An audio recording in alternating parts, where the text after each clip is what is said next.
Hello and welcome to News Now. The Nigerian President Muhammadu Buhari has assured that his government will keep working to find the remaining Chibok girls still under the captivity of Boko Haram.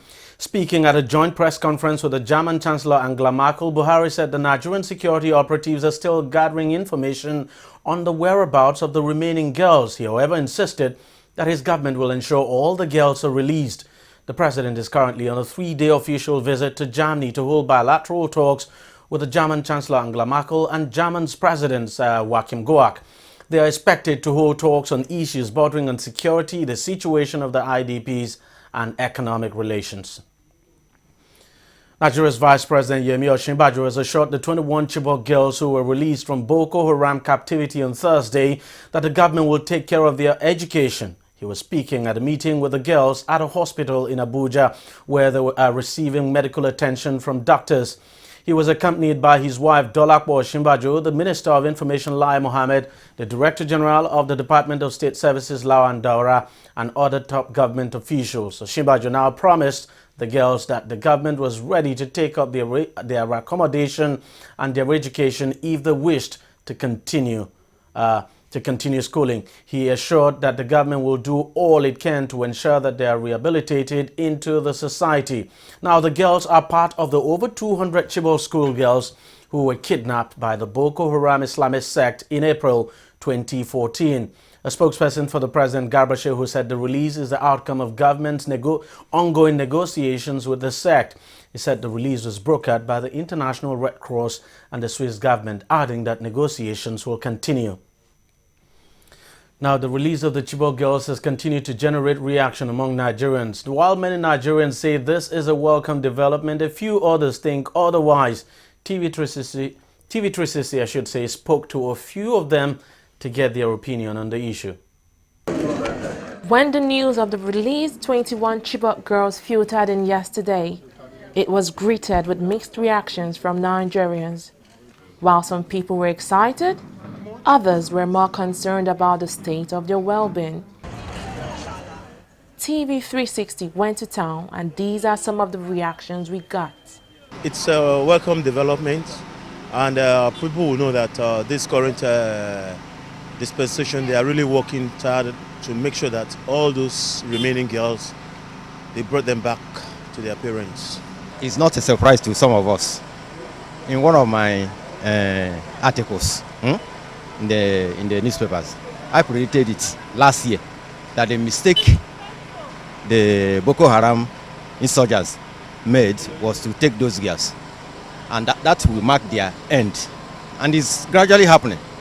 That prediction, that prophecy, which I put in writing, that was their greatest mistake, to have kidnapped those girls. So I'm not surprised that they will eventually release the rest. I don't believe it, that they can even see any Chibok girls.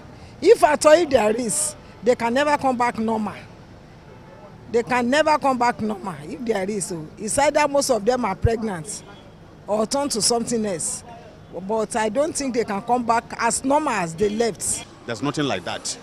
They should stop deceiving the nation, the whole world, about Chibok girls. There's nothing like that. Where are the parents of those Chibok girls? Nigeria, the president, the governors, whoever, all of them, they are deceiving themselves, not us. Nigeria is advanced now. They can't just go out and plan and bring out this pay them that they should come and tell us that there is a Chibok girl. They brought out Chibok girls. Where are they since how many months ago, how many years ago, where are they?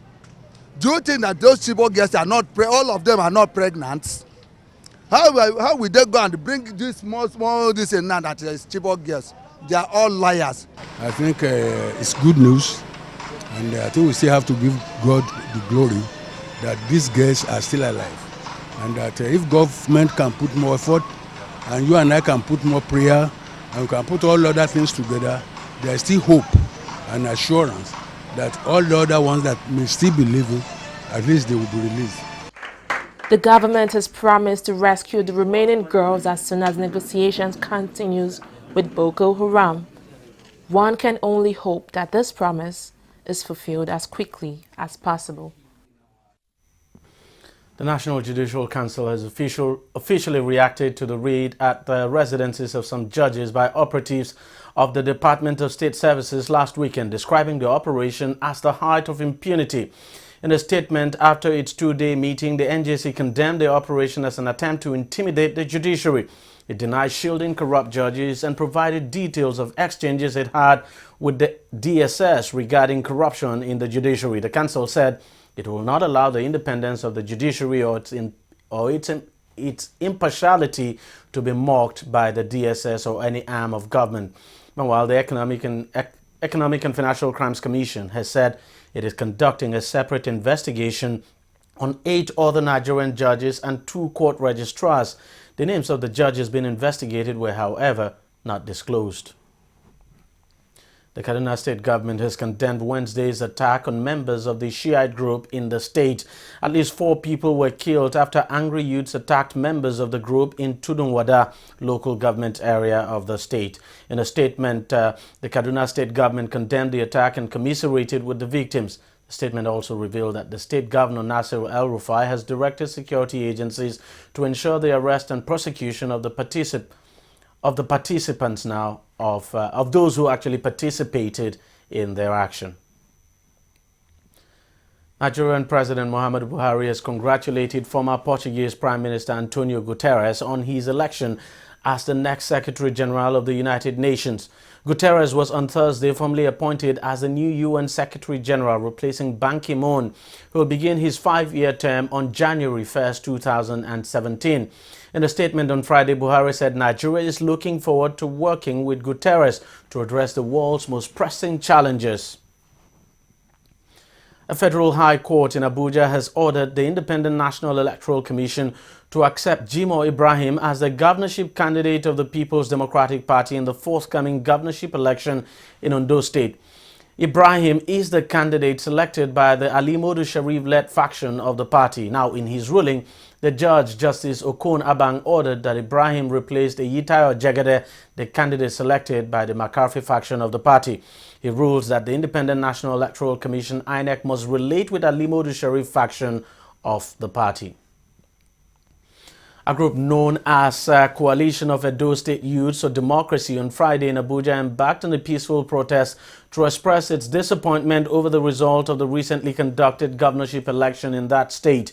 The group, in the course of the protest, marched from the Unity Fountain in the Federal Capital Territory to the headquarters of the Independent National Electoral Commission. However, they were stopped by police officers at the INEC office. Addressing newsmen after the march, the convener of the group, Iyere Prosper, took a swipe at the incumbent governor of the state, Adams Oshomole, over what he described as a demigod status in the state. From what we have observed in the last election in Edo State, democracy has been murdered. And we are just here in Abuja to also register our complaints to Nigerians, because what Oshomole has succeeded in doing is playing God over the Edo people, over the welfare and the consciousness of our people, especially in this last election. The vote did not count. INEC masterminded the result that was released.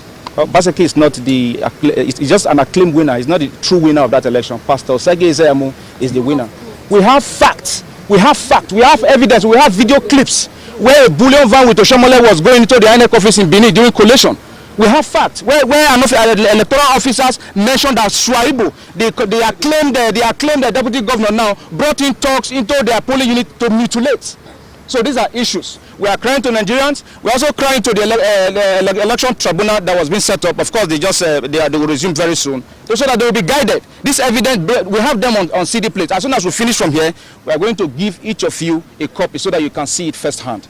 Because what we have done, we've collected our results from unit level, and we discovered that we won with a landslide victory. And the result they announced, we don't know where that result came from. That is the anger. We didn't fail. How can we lose the election in Edo State?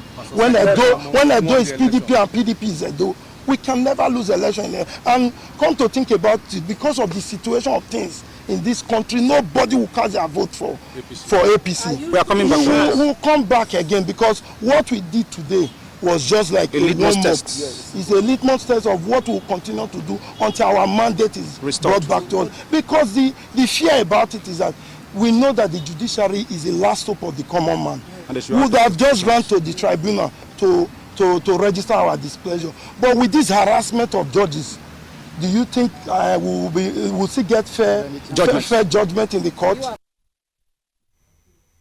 We'll take a short break, and when we come back, we'll be talking business.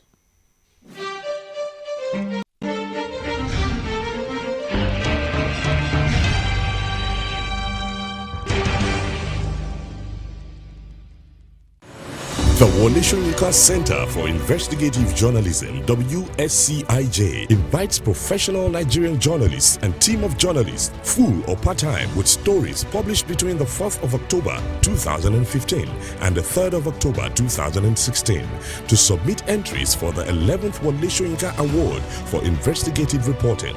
Award categories include print, radio, television, photo, online, and editorial cartoon.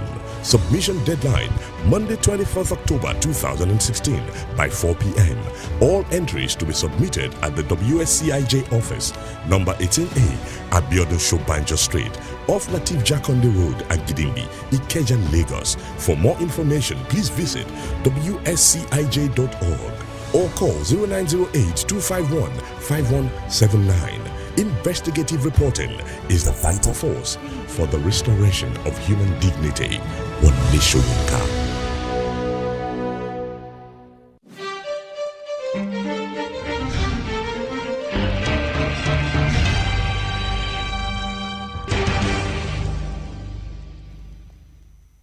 Welcome back. The Central Bank of Nigeria has approved a special forex regime for airlines operating in the country. In a statement Friday, the Apex Bank also approved forex regime for manufacturing companies and agricultural chemicals. And now the bank did not state how much it was willing to sell to clear the backlog in the forex market, but made it clear that all payments will be made in forward settlement. The Manufacturers Association of Nigeria has warned that if nothing concrete is done to rejig the economy, the 50,000 job loss the country recorded in the last 18 months may double by the first quarter of next year. Its president, Frank Jacobs, actually says government should be more proactive in its economic policies so that foreign investors will return to the country.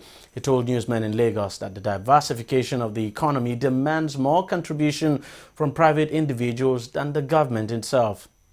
That we've been taking up with government, we've taken up with CBN. Of these 41 items, there are critical raw materials for our members. And we've been appealing to CBN to remove those critical raw materials from the list of 41 items. But to this, up to now, nothing has happened. We are still talking with them, hoping that someday they will change their mind and do the needful. Way forward is the promise we just heard from CBN that they are going to try to fund the manufacturing sector in terms of foreign exchange requirements. That is what we heard, but up to now we haven't seen that. We are hoping that if they can fund the foreign exchange need of manufacturing sector, things will be better. The economy will do better, and everybody will be good okay for it.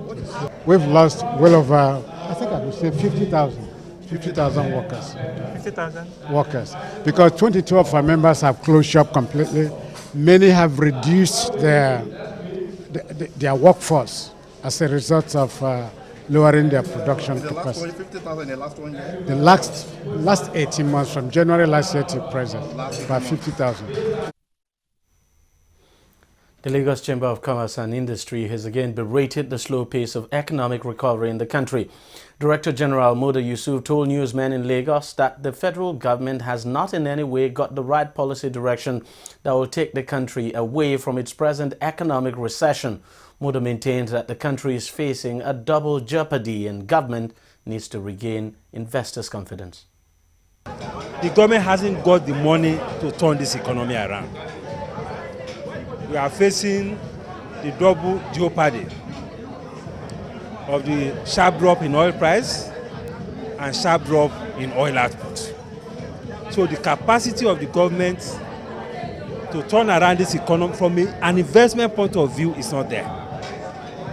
So whatever we need to do to ensure investors' confidence is what we should be concentrating on. And you can only do that through the appropriate policy framework. The right policy framework in the monetary policy space, the right policy framework in the foreign exchange space, the right policy framework in the area of public-private partnership, the right policy framework in expanding the scope for private sector to invest in infrastructure. Because when we talk about economic diversification, it is very difficult to diversify an economy if you don't have infrastructure. That is the starting point. That is the building block. It is when you are able to make progress in infrastructure that other things can now happen.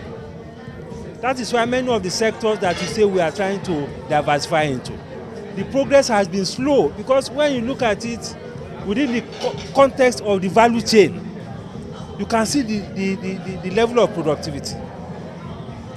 If you say you want to develop agriculture, you can't develop agriculture if you don't have the capacity for processing, for packaging, for storage, for transportation. You can see the linkage in all of this. So our approach has to be holistic, but more importantly is to ensure that we create environment to ensure the confidence of investors, be it domestic investors or foreign investors. That is the most critical thing to do at this time. Now, Nigeria on Friday joined the rest of the world to commemorate this year's World Standard Day with the theme Standard Build Trust. Speaking in Lagos, the Director General of the Standard Organization of Nigeria, Osita Aboloma, says the agency will continue to propagate national and international standards through adoption and implementation in both the public and private sector. Aboloma explained that Nigeria has developed competence in various international management systems.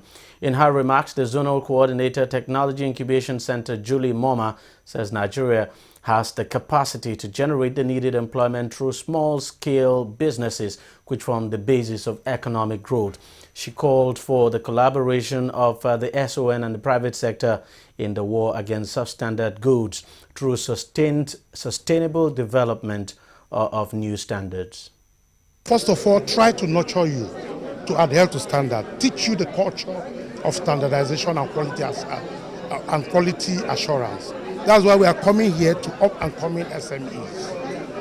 Then we have our compliance. If they fail to comply to standard, we have corrective measures. The new law empowers us to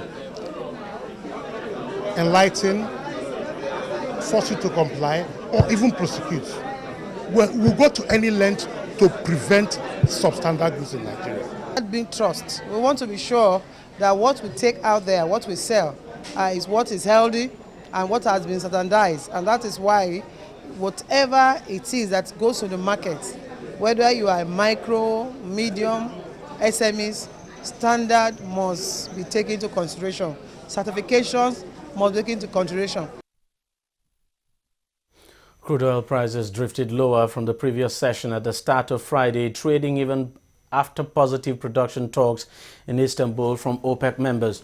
Brent crude was at $50.01 per barrel, while U.S. crude was at $50.59 per barrel. OPEC members last month in Algeria agreed to work on a proposal to cap production at 33 million barrels per day at the high end, a level that's about 39,000 barrels per day lower than the current OPEC output. Now, the price of crude could be influenced by movements in global stock markets as third quarter earnings seasons get underway. Thousands of Thai have packed Bangkok streets to see a convoy carrying the body of King Bhumibol Adulyadej. The death of the world's longest reigning monarch sparked an outpouring of grief in Thailand. Official mourning will last a year, while the cabinet declared Friday a government holiday and flags are to fly at half-mast for the next 30 days. Crown Prince Maha has been named as a successor but has asked for a delay in the process. A corruption investigation expected to contain damning allegations against South African President Jacob Zuma will not be published as planned. Thuli Mandosela, who has hounded Zuma in his 7 years as anti-corruption czar, told Reuters that legal action was behind the delay. Zuma applied for a court order to ban the publication on Thursday. The report addresses allegations that a wealthy Indian-born business family has had undue influence on his government. To sports now, Super Eagles coach Gernot Rohr has warned his players not to get complacent in their next World Cup qualifier against Algeria. The Eagles, who were placed in a tough group, which also includes two former African champions Zambia and Cameroon, started off on a good note with a 2-1 victory in Zambia. The win left the Eagles on 3 points, 2 points ahead of Algeria and Cameroon, who played out a 1-1 draw in the other group game. Despite the good start, Rohr has warned that the Eagles must respect their opponents if they were to qualify from the group. He says the recent resignation of the Algerian national team coach does not necessarily mean that the Desert Foxes have become a weaker opponent. Chede Vance has been acquitted of a one-count charge of rape following a retrial in Cardiff, Wales. Ivan, who now plays for Chesterfield, was in 2012 convicted of raping a 19-year-old girl and sentenced to 5 years imprisonment.